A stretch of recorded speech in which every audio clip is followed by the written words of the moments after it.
Pemirsa, kematian janggal terjadi kepada remaja di Pekalongan. Jenazah pria dengan inisial DKA 17 tahun hilang tanpa jejak sejak awal April. Atas kejadian tersebut, keluarga melapor kepada pihak kepolisian. Wajar jika hati seorang ayah tidak tenang. Putranya DKA 17 tahun hilang tanpa jejak sejak awal April. Namun yang lebih menyakitkan, ia baru diberitahu bahwa anaknya telah meninggal dunia 2 hari setelah dimakamkan. Peristiwa yang penuh tanda tanya itu kini resmi dilaporkan ke Polres Pekalongan Kota. Wikarno datang ke Sentra Pelayanan Kepolisian Terpadu atau SPKT, didampingi tim dari Lembaga Bantuan Hukum atau LBH dan sejumlah aktivis LSM. Mereka menduga DKA meninggal tidak wajar. Ahmad Yusuf, kuasa hukum keluarga, mengatakan jenazah DKA ditemukan dengan sejumlah luka lebam. Dirinya menilai hal ini janggal dan perlu diusut secara serius oleh pihak yang berwajib. Yusuf menjelaskan bahwa DKA terakhir terlihat pada Sabtu 5 April. Ia pamit kepada orang tuanya untuk berziarah ke makam di kawasan Landung Sari, Pekalongan Timur. Namun setelah 5 hari tidak pulang, keluarga mulai mencari ke berbagai tempat termasuk ke RPSBM, tempat terakhir yang diduga dikunjungi DKA. Hingga pada Kamis 10 April, petugas RPSBM datang ke rumah. Mereka menyampaikan bahwa DKA telah meninggal dan telah dimakamkan di TPU Sapuro 2 hari sebelumnya. Keluarga pun terkejut dan terpukul. Tidak hanya karena kabar yang datang terlambat, tapi juga karena kondisi tubuh almarhum yang dinilai tidak wajar. Yusuf beserta tim mengaku akan terus mengawal kasus ini sampai tuntas. Dan keluarga berhak tahu apa yang sebenarnya terjadi. Kami dari LBH Pejuang 24 kedatangan tamu yang mengatakan bahwa anaknya meninggal secara misterius di RPSBM.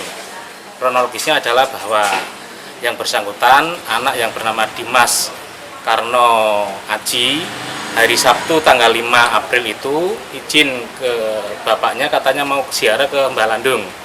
Nah, setelah 2 hari tidak pulang, akhirnya orang tua mencari ke Satpol PP, dan RPSBM, tapi tidak ditemukan. Sudah konfirmasi kemana-mana tidak ditemukan. Tanggal 7 itu pas hari Selasa. Nah, hari Kamisnya mendapatkan kabar dari RPSBM bahwa anaknya telah meninggal dunia dan telah dikebumikan di Sapuro. Atas kejadian tersebut, kami mendampingi orang tua yang meninggal itu untuk lapor di pihak yang berwajib agar mendapatkan kejelasan kematiannya itu atas apa?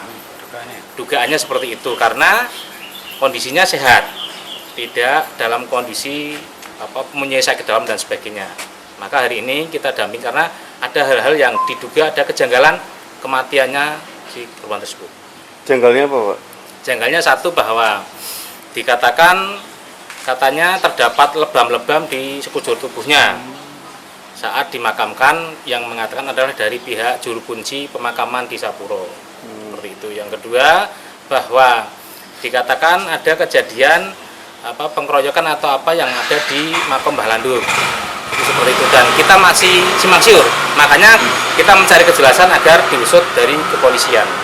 Yang ketiga, bahwa orang tua korban itu sudah melaporkan ke Satpol PP maupun RPSBM tapi tidak mendapatkan jawaban karena tidak ada yang ditangkap atau yang dirahsia pada waktu itu. Tapi ternyata setelah dititipi foto, nomor HP dan sebagainya, akhirnya 3 hari kemudian memberitakan bahwa anaknya telah dikebumikan. Kini keluarga besar DKA menaruh harapan pada aparat penegak hukum. Mereka ingin ada kejelasan, bukan hanya kabar duka yang datang tanpa penjelasan. Robani, Batik TV melaporkan.